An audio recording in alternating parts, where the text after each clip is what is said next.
Olá, queridas irmãs, queridos irmãos, começamos mais um programa O Espírito da Letra, analisando a obra de André Luiz Espírito, através da mediunidade de Francisco Cândido Xavier. Como você está acompanhando, já sabe, mas para aqueles que estão vindo pela primeira vez, nós estamos estudando o livro Ação e Reação.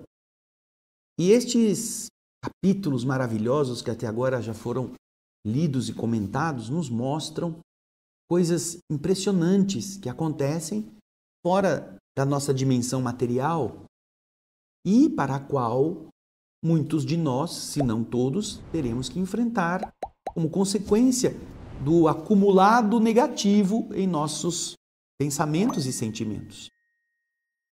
Por isso que é importante a gente ter essa notícia. E, como estamos estudando capítulo por capítulo, hoje nós vamos terminar o capítulo 3º. Na primeira parte que fizemos no programa da semana passada, nós vimos o ambiente, as lutas, os problemas, a responsabilidade do trabalho constante sobre o instrutor Druso. E agora, vimos que, depois de haverem visualizado o sistema de defesa da instituição Mansão Paz, onde eles estavam abrigados, que era atacada pelo lado de fora das suas muralhas por entidades agressivas que queriam atrapalhar o andamento das tarefas.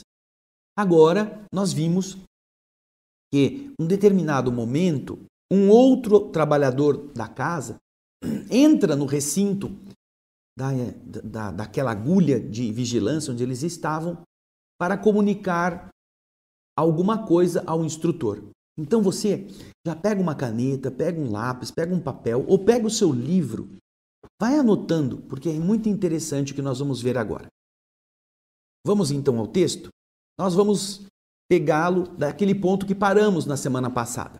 Nesse instante, porém, um servidor da casa penetrou no recinto e disse: Instrutor Druso, conforme as recomendações havidas, o doente, recolhido na noite passada, foi colocado no gabinete ou na sala de socorro magnético, aguardando-lhe a intervenção, aguardando que o senhor vá agir lá. E o instrutor respondeu: ele conseguiu falar alguma coisa? Não, não falou nada, continua apenas com os gemidos periódicos. Ele não se identificou, não deu nenhuma indicação de quem ele é? Não, respondeu o serviçal. Não, nenhum. E então, o mentor incansável nos convidou a segui-lo, explicando que a operação que ia acontecer poderia oferecer importantes elementos de estudo ao trabalho que nós estávamos realizando, eu e Hilário. A breve trecho de tempo, nos vimos os 4 numa sala de regulares proporções, que era caracterizada pela simplicidade, pelo azul repousante.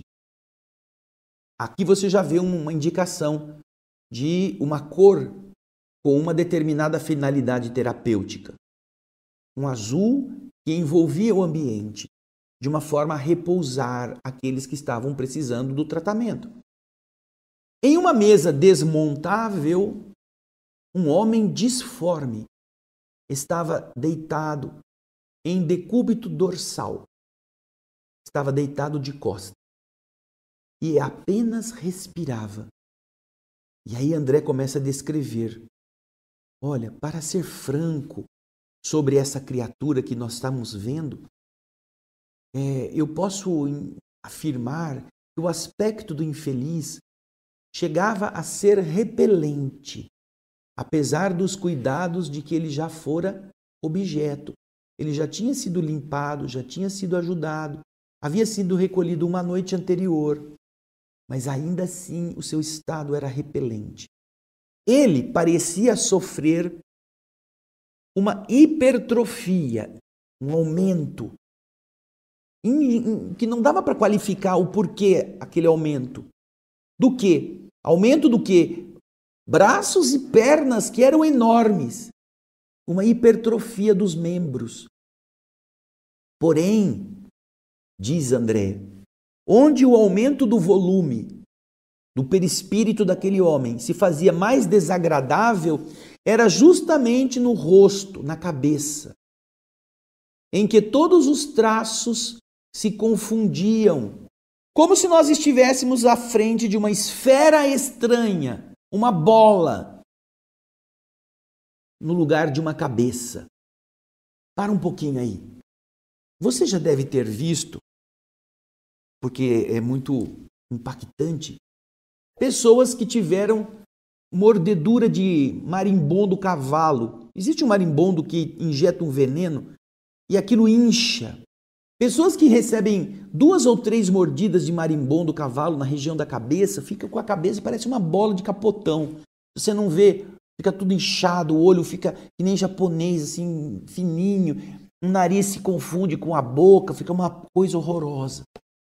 É claro que é transitório e é por causa de uma reação química. Mas aí nós não temos uma reação química. O perispírito deste homem está assim. É uma esfera estranha no lugar da cabeça. Aí André Luiz continua nessa abordagem. Seria um homem desencarnado em algum atropelamento terrestre que está ali aguardando um alívio imediato que se deve produzir para os acidentados comuns? Será que esse homem morreu na terra vítima de um atropelamento? Druso sentiu-nos a pergunta silenciosa e respondeu. Aqui, André, trata-se de um companheiro dificilmente identificável, trazido até aqui por uma de nossas expedições socorristas. Mas terá sido recentemente libertado do corpo físico? Será que ele morreu agora há pouco tempo? Perguntou Hilário, que tanto quanto eu estava dolorosamente impressionado. E o instrutor respondeu, olha, por enquanto não sabemos. É uma dessas pobres almas que terá deixado o corpo físico sob o império de uma terrível obsessão, tão terrível que não conseguiu recompor ou recolher o amparo espiritual das caridosas legiões que trabalham nos túmulos. Não conseguiu. Essa obsessão foi tão intensa nele que nem os espíritos que trabalham nos cemitérios conseguiram ajudá-lo. Sem dúvida, diz o instrutor, deixou o corpo denso sob absoluta dominação mental, caindo em problemas angustiantes. E Hilário, que é sempre curioso, perguntou, mas por que essa calamidade desse jeito?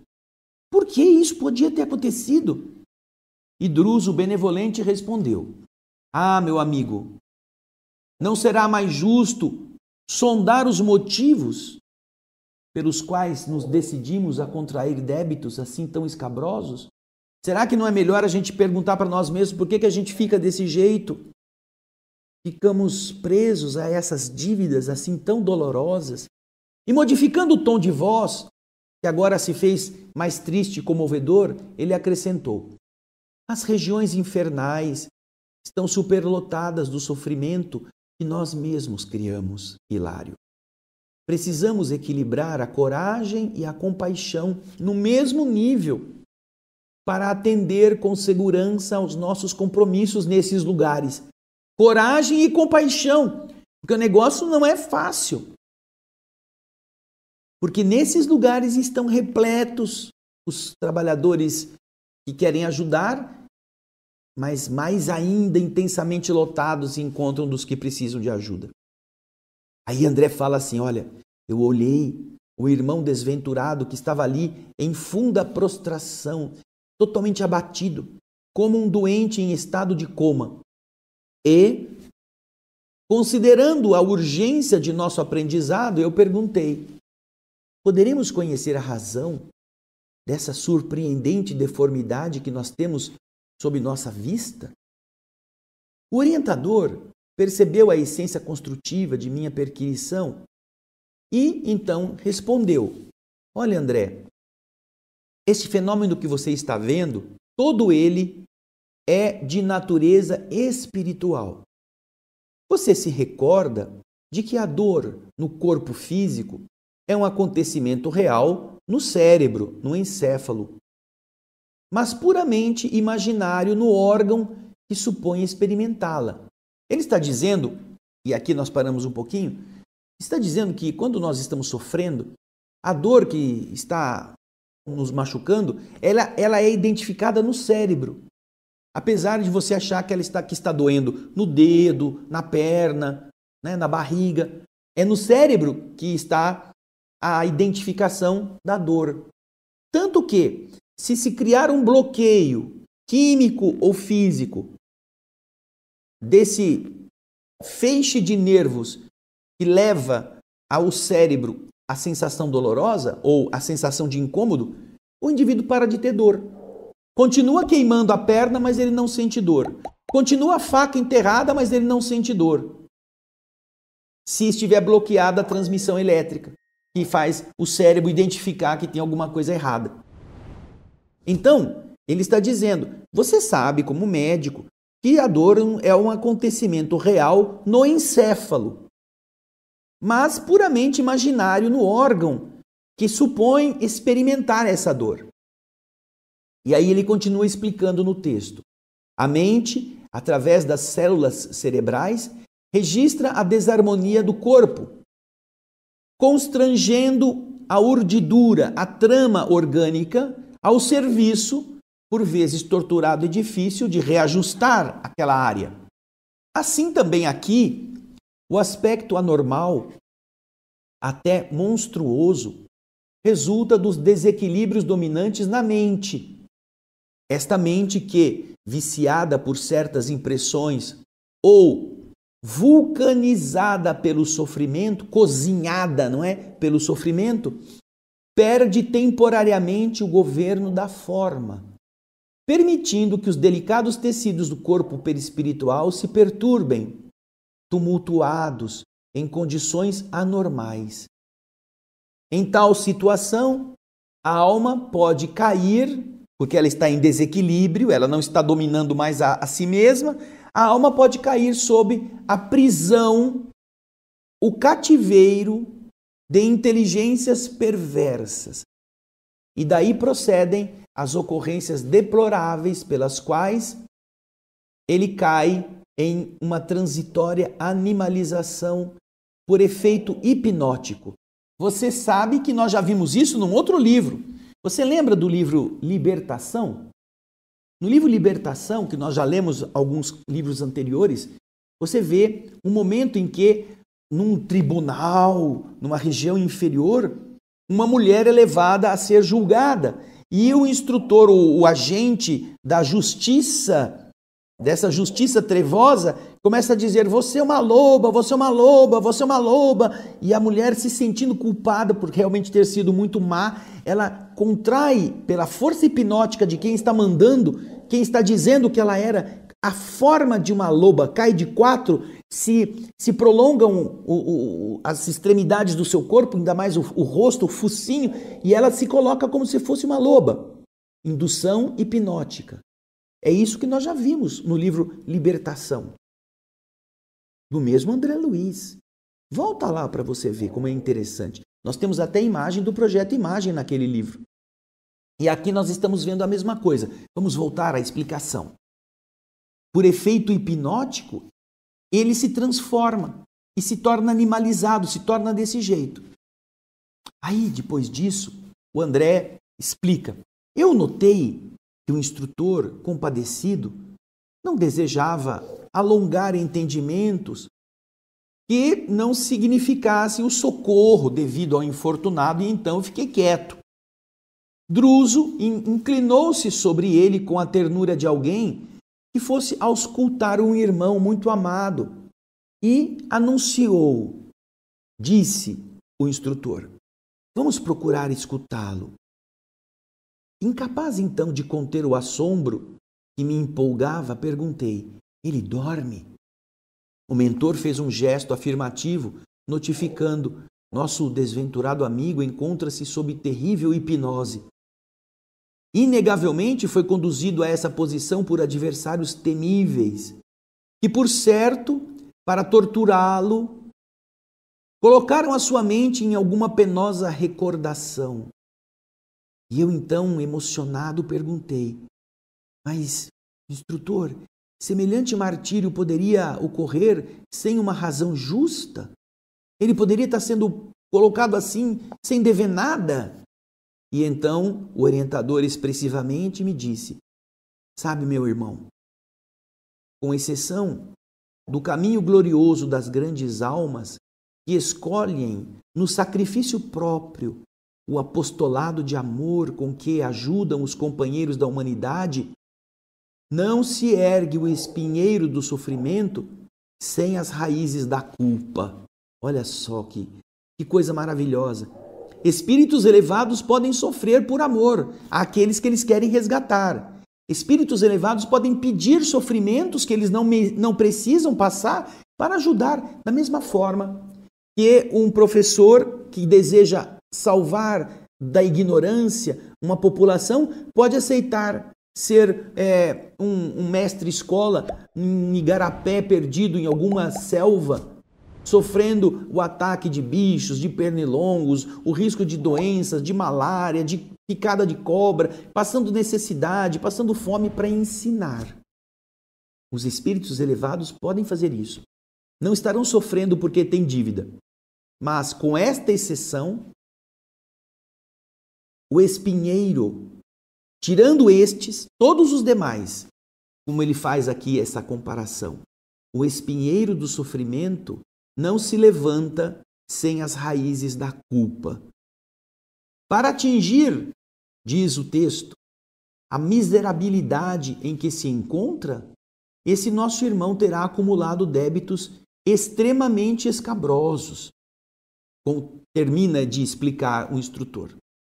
E logo depois, em seguida, contrariando-nos qualquer propósito de divagação, o instrutor nos disse: desintegremos as forças magnéticas que estão oprimindo os seus centros vitais e vamos ajudar-lhe a memória para que ele se liberte e fale. E talvez, diz André, porque o meu olhar lhe endereçasse mudo apelo a esclarecimentos mais amplos, ele disse, o instrutor falou: agora não seria lícito agir com base em hipóteses. É indispensável ouvir os delinquentes e as vítimas, a fim de que, através das informações deles mesmos, saibamos por onde começar a obra de auxílio. Então, depois disso, eu procurei acalmar perguntas fora de tempo, precoces, perguntas apressadas, e então me entreguei a essa expectativa. Vou esperar para ver o que acontece. Logo depois, o assistente, Hilário e eu, de maneira instintiva, de maneira natural, estabelecemos uma corrente de oração, sem perguntarmos ao instrutor se ele queria isto. E nossas forças reunidas, como que forneciam força ao instrutor, que, demonstrando fisionomia calma e otimista, passou a trabalhar magneticamente, aplicando passes dispersivos no companheiro que estava ali em abatimento, em esgotamento, em prostração. Com movimentação gradativa, o enfermo começou a reagir, como se ele acordasse de um longo sono. Decorridos alguns minutos, o orientador passou a mão sobre a cabeça disforme, como se lhe chamasse a memória ao necessário despertamento. E logo em seguida, o desventurado começou a gemer, revelando o pavor de quem suspira, de quem aspira, de quem sonha em desvencilhar-se de um pesadelo. Nesse ponto, como Druso interrompesse essa operação, mantendo o doente nesse estado, aflito Hilário perguntou: assim ele vai ficar à beira da vigília? Ele deve ficar desse jeito, sem tomar posse de si mesmo? Não vai trazer ele a lucidez completa? E então o instrutor lhe disse: não lhe convém o imediato retorno à realidade. ele poderia sofrer deplorável crise de loucura, com graves consequências. Ele vai conversar conosco assim como se está, como ele se vê agora, com a mente ainda envolvida na ideia fixa que está prendendo os seus pensamentos nesse mesmo círculo vicioso, a fim de que nós venhamos a conhecer o seu problema crucial sem qualquer distorção. Essa palavra do orientador demonstrava grande experiência na psicologia dos espíritos que eram vitimados nas trevas. Depois de uma nova intervenção do mentor sobre a garganta, a glote, o infeliz abriu as pálpebras e, mostrando os olhos espantados, esgazeados, começou a bramir, começou a gritar: socorro, socorro, sou culpado, não posso mais, perdão, perdão, dizia ele. Dirigindo-se a Druso e, naturalmente, considerando que o instrutor fosse um juiz, fosse um magistrado, exclamou com o mesmo tom: Senhor juiz, até que enfim posso falar, deixe-me falar. Então, o dirigente da mansão acariciou-lhe a cabeça atormentada e disse em tom amigo: diga o que você deseja. O rosto do asilado, este pobre infeliz, cobriu-se de lágrimas que mostrava a superexcitação dos sonâmbulos, que transformam a própria fraqueza em energia inesperada, e começou a falar compungidamente: sou Antônio Olímpio, o criminoso. Contarei tudo. Em verdade, pequei. Por isso é justo que eu sofra no inferno. O fogo tortura minha alma sem consumi-la. Ah, e o remorso, bem eu sei. Se eu soubesse, não teria cometido essa falta. Entretanto, não pude resistir à ambição. Depois da morte do meu pai, me vi obrigado a partilhar dessa grande fazenda com meus 2 irmãos mais novos, Clarindo e Leonel. Tinha, porém, a cabeça dominada de planos. Pretendia converter a propriedade que eu administrava em larga fonte de renda. Contudo, a divisão me estorvava, a partilha. Notei que meus irmãos tinham ideias diferentes das minhas e eu comecei a maquinar um projeto que eu acabei executando. Uma triste crise de soluços embargou a voz de Antônio Olímpio. Mas Druso, amparando-o magneticamente, insistiu: vamos, continue. E o enfermo, com um acento mais firme agora, continuou: eu imaginei que eu poderia ser feliz, aniquilando meus irmãos. E quando o inventário estava prestes a decidir-se, eu os convidei a passear comigo de barco, inspecionando um grande lago do nosso sítio. Antes, porém, dei aos 2 uma bebida, um licor entorpecente, que eles ficassem com sono, fracos. Calculei o tempo que a droga precisaria para um efeito seguro. E quando nossa conversação ia acesa, já percebendo neles os sinais de cansaço, de sono, num gesto deliberado, desequilibrei a embarcação em um trecho conhecido, onde as águas eram mais fundas. Ah, que calamidade inesquecível! Ainda agora eu escuto dos meus irmãos os gritos arrepiantes de horror, implorando socorro. Mas de nervos dormentes, em breves minutos, encontraram a morte. Nadei de consciência pesada, mas firme em meus propósitos malucos, abordando a praia e clamando por auxílio, com atitudes estudadas, pintei um imaginário acidente. Foi assim que eu me apossei da fazenda inteira, deixando esta fazenda, mais tarde, ao meu filho único, Luiz. Fui um homem rico e tido por honesto. O dinheiro me conquistou considerações sociais, privilégios públicos que a política distribui com todos aqueles que se fazem vencedores no mundo, pela sagacidade e pela inteligência. De quando em quando recordava meu crime, nuvem constante que me manchava a consciência. Mas, em companhia de Alzira, a esposa inesquecível, procurava distrações e passeios que ocupassem a minha mente, que tomassem a minha atenção. Nunca pude ser feliz.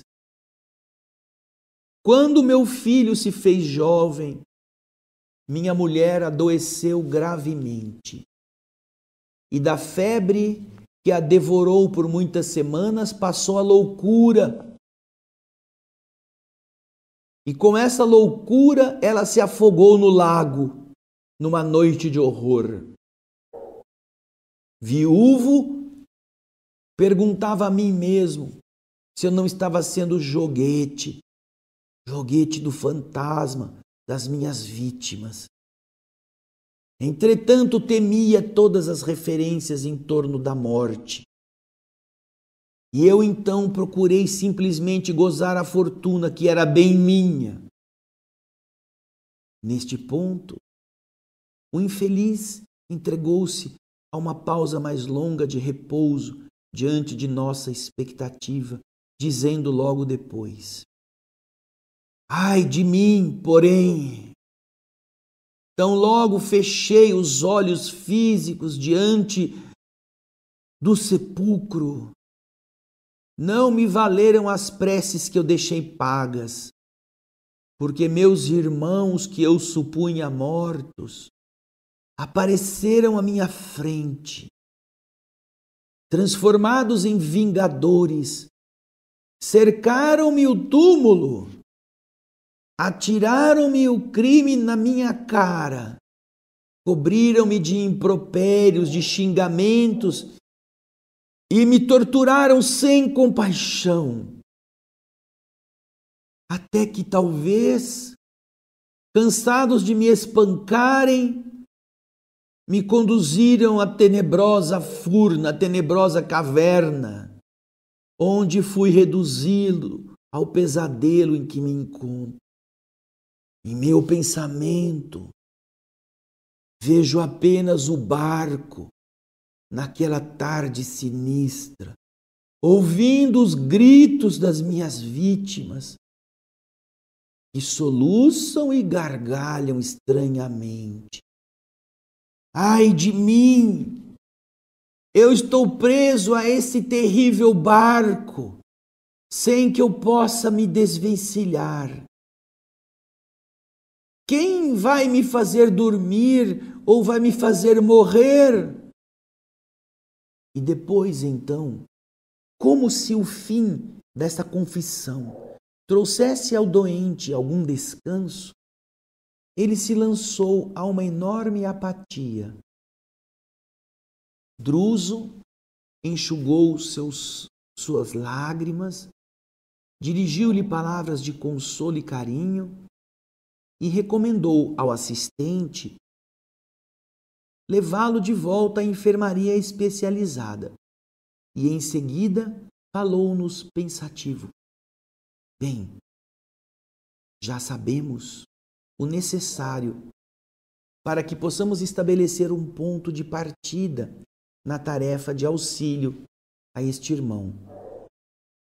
Voltaremos ao caso em momento oportuno. E assim, pensativo, depois de longa pausa, ele disse: que Jesus nos ampare. Aí André, terminando o capítulo, nos coloca: não nos foi possível adicionar observações, porque assim que ele disse isso, um mensageiro vinha comunicar ao instrutor que uma caravana de recém-desencarnados estava prestes a chegar. E então nós o acompanhamos ao serviço, que ele mesmo nomeou como sendo tarefa de inspeção. Eles vão agora receber esta caravana de recém-desencarnados, que é o assunto do capítulo seguinte, do capítulo 4.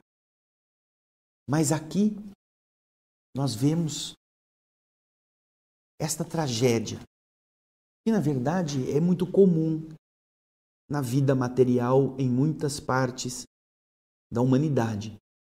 Ambições que parecem ocultar os crimes que ninguém vai saber que existiram.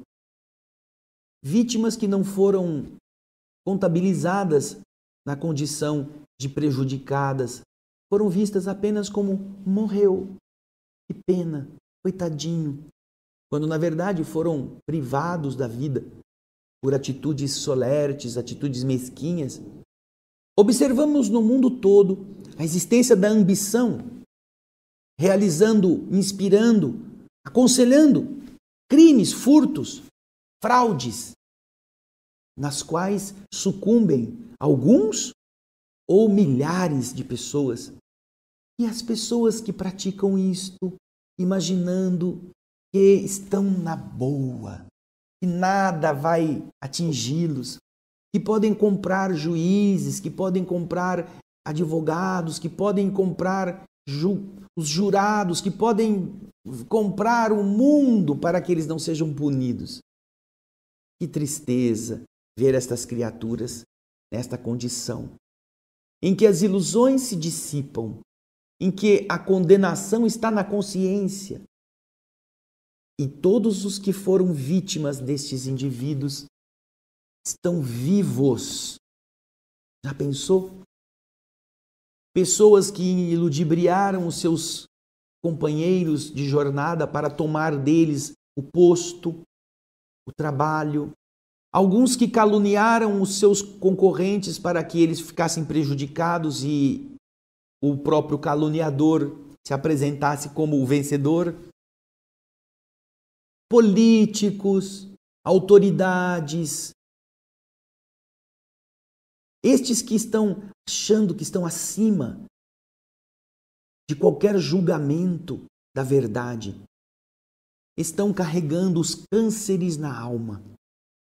E isto que André Luiz conta de Antônio Olímpio ainda é pouco para muitos que fizeram coisas mais graves. Porque Antônio Olímpio, ele prejudicou 2 irmãos. Você imagina o que vai esperar por pessoas que prejudicam centenas de outras, que por interesses escusos acabam com a esperança de multidões, que, se fazendo passar por benfeitores, vilipendiam as esperanças dessas pessoas e, ao invés de protegê-las, as explora. Já imaginou que grave consequência todas estas ações mentais deliberadas vão produzir?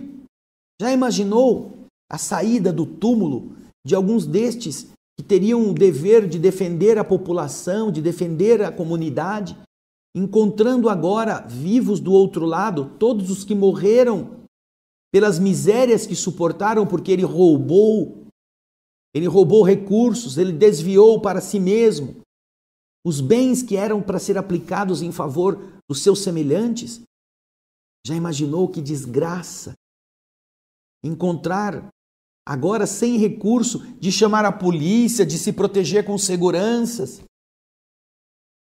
Todos aqueles que foram suas vítimas, que sabem que ele é o ladrão, que ele é o malfeitor, que ele é o desonesto. Você pode ter ficado impressionado com este caso do Antônio Olímpio, mas você viu que ali ele estava sozinho. Ninguém o estava ali acusando, mas você viu o estado geral? Você viu o que aconteceu com ele? E ele sabe o que ele fez? E ele aceita a punição? E ele vê o instrutor como o seu julgador? E para que ele pudesse voltar um pouco à consciência, porque eles são espíritos, mas eles não estão com uma bola de cristal adivinhando as coisas. Druso, André Luiz, Hilário, Silas estão ali recolhendo informação de quem chegou doente. É a mesma coisa que acontece entre nós. Você passa por um local e tem uma pessoa que foi atropelada, não tem documento, não tem celular, ninguém sabe quem é. Está ali aquele povo em volta, todo mundo sabe, você sabe quem é, você conhece ele. Quem é essa pessoa? Ele mora onde? Ninguém sabe, ele não tem nenhuma referência. Como fazer? Tem que esperar ele acordar. Tem que ajudá-lo a que se recomponha. Chama a ambulância, é verdade. Não põe a mão no doente como pedem para a gente não fazer. Mas para que se possa dar alguma ajuda, é preciso ter alguma noção. Então, imagina, o cara começa a balbuciar, começa a gemer. Alguém pergunta, como é que você chama? Ele vai falar um nome, ele vai ser chamado a uma consciência depois de ele ter desmaiado. Onde você mora? Qual é o nome do seu filho? Tem alguém que você conhece, sua esposa? Ou seja, vai se tentar resgatar do doente alguma informação. Por quê? Como você viu, expedições socorristas trouxeram daquelas regiões trevosas esse espírito. Olha que coisa maravilhosa.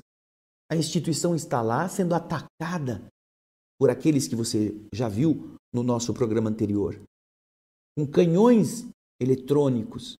Mas existem expedições que saem da instituição e caminham por aquelas trilhas lodosas, aqueles ambientes tétricos, aqueles rincões extremamente difíceis, em busca de recolher aqueles que já possam ser recolhidos. E este é um dos casos. Ele não chegou rastejando, ele não foi lá bater na porta, ele não fez uma oração onde ele estava pedindo ajuda e alguém levou para a instituição. Não, ele estava alucinado, foi encontrado numa furna, num buraco, onde ele foi jogado pelos seus 2 algozes, que agora são algozes, porque não perdoaram, mas foram suas vítimas. E então esta equipe de socorristas vai e encontra este infeliz e o recolhe. Ele só vai acordar no dia seguinte, graças à ação magnética de quem está cuidando dele. E, naturalmente, com os cuidados necessários para que ele não tenha uma crise pior, ele é reconduzido ao meio do caminho entre a consciência lúcida e a total inconsciência. Ele começa a falar, a contar, sem saber para onde ele está indo, mas ele identifica a sua vida o suficiente para contar o que está acontecendo. Então ele conta toda a trama. Você vê que na história dele, ele mata afogado 2 irmãos, os que seriam seus concorrentes na herança. E fica isso por isso mesmo, ninguém o acusa, ele fica rico. E com a riqueza todo mundo o enaltece, mas ele sempre tem a sombra do crime. Ele casa-se com Alzira, viaja, passeia, gasta, faz tudo o que ele pode para não ter que ficar pensando no crime, mas ele é perseguido pelo crime. Depois de um tempo, a sua esposa querida adoece de uma febre. Uma febre que faz ela perder o equilíbrio. E, num desvario, num surto de loucura, onde que ela morre? Ela morre afogada no mesmo lago em que seus irmãos morreram. Veja só que estranha coincidência, não é mesmo? E depois que passa o tempo em que ele fica dissipando a fortuna agora que está sozinho, ele também encontra o mesmo destino da morte, que ele não diz como foi, mas que não lhe deu sossego, porque agora os que ele pensava que tinham morrido estão vivos do lado dele e fazem tudo para se vingarem. Por quê? Porque não aprenderam as virtudes do perdão. Isso é normal nos seres atrasados como nós, que recebemos o sofrimento e queremos espalhar sofrimento. Mas isso não nos torna melhores. Vamos supor que os seus 2 irmãos tivessem perdoado. Ele não teria como fugir do crime que ele cometeu, porque o crime está na sua consciência. Ele talvez não estivesse numa condição tão precária como esta, mas ele teria que devolver aos seus irmãos a propriedade que ele tomou numa vida futura. Só que agora ele está nesse estado. Por quê? Porque não se erguem espinheiros sem as raízes da culpa. Agora que ele já contou a sua história, o instrutor, que sabe agora o que fazer, vai em busca de desvendar esse mistério. Precisam tratar de vários doentes nessa história, não é mesmo? Não é só o Antônio Olímpio. São os 2 irmãos, é a sua companheira. Todos eles estão intrincados e nós vamos ver depois. Então, vai acompanhando essa história, vai lendo, porque agora, na semana que vem, nós vamos para o capítulo 4. Alguns desencarnados estão chegando em uma caravana e o instrutor agora vai recebê-los, vai fazer uma inspeção naqueles que estão chegando. Como é bom a gente aprender as coisas, não é mesmo? E como é bom a gente não cair nas mesmas cascas de banana, nas mesmas escorregadas das nossas fraquezas, das nossas tendências, que são para uns a ambição, a vaidade, o orgulho, a inveja, porque isso tudo vai nos fazer outros Antônios Olímpios, tendo que passar pelos resgates necessários. Muito obrigado pelo seu carinho, obrigado pela sua audiência, obrigado pelos seus e-mails. Entre em contato com seus amigos, envie para eles o link, compartilhe os nossos programas, vê como são úteis para aqueles que não conhecem os ensinamentos que André Luiz nos apresenta. E eu tenho certeza que muitos vão agradecer a você pelo fato de você ter pensado neles. Nós esperamos você no nosso próximo programa, quando vamos ver o capítulo 4, tá bem? Obrigado pela sua audiência, muito carinho no seu coração. Até o próximo, o Espírito da Letra e muita paz.